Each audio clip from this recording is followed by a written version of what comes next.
Welcome back to our coverage of the Hellfire Gala. It is not going well for the mutants. At the end of the last one, they had been decimated by Orcus and Nimrod and Moira X. After seeing this decimation and seeing just how bad a spot the mutants were in, Charles surrenders, which is surprising. That's not a thing we thought we would see out of him. The conditions of Charles' surrender are Orcus has hacked the Krakoan gates, all of them across the entire planet. And their terms are, if you are a mutant, you don't belong on this planet anymore. You need to get the F out. The gate seems to be pointed towards Araco.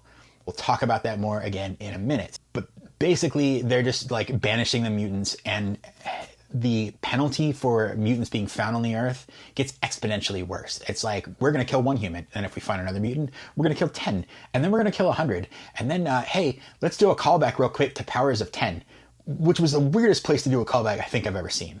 But they did it. So after we learn the terms, we just get panel after panel of mutants lining up at the gates and going through them, except for a rare few. We see Nightcrawler, we see Emma, we see Wolverine, and a few other doing this weird, like, resist is spelled in this weird, like, red triangle, and it's a Charles technique that they were taught. I have never seen this before. I feel like it's going to come up again, and that'll be great. So while all this is happening, while other mutants are leaving, Charles is despondent and just kind of like out of it. And Moira seizes this opportunity and sort of drags him off to the side with the idea of, I'm finally going to get to kill Charles.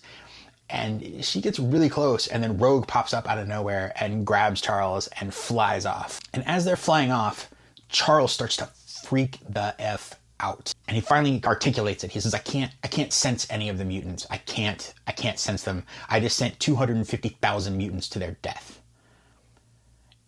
And it ends with him like a broken man on the shore of Krakoa, just saying, avenge Krakoa. If this actually happened, we're left basically not knowing if the mutant race exists anymore or not.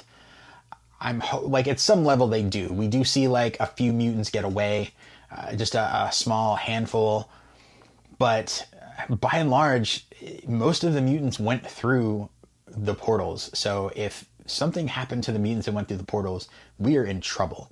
If you have any theories or ideas, drop me a comment below. Let me know what you think. Let's talk about it. Let's hash some stuff out. And don't forget to like and interact, and have a good, awesome day. Peace.